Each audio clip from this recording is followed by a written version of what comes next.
Je m'appelle Estelle et donc je travaille chez Médecins du Monde en tant que référente pour les questions de santé et migration.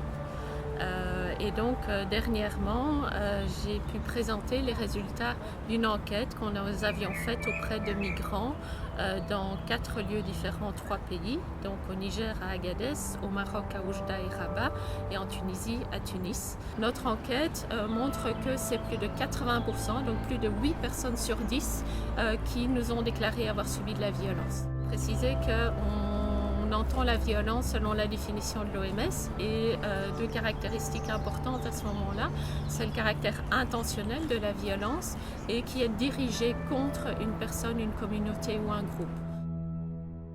Les femmes nous ont déclaré plus de violences sexuelles.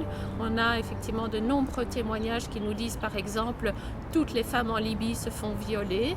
On a d'autres témoignages de femmes qui disent qu'elles sont obligées de fournir des rapports sexuels en échange d'un hébergement. Donc ça c'est pour les femmes. Pour les hommes, ils nous témoignent plus des violences institutionnelles. On entend par violence institutionnelle l'emprisonnement, les violences perpétrées par la police ou l'armée et les confiscations de documents ou d'argent. Ce qui est assez dramatique pour un migrant parce qu'il a absolument besoin de ses papiers et de l'argent pour pouvoir poursuivre sa route migratoire et aussi par exemple pour pouvoir avoir accès aux soins de santé. L'état de santé des migrants nous inquiète très fort parce qu'il y a plus de la moitié d'entre eux qui déclarent avoir un état de santé qui ressemble comme seulement moyen, mauvais ou très mauvais.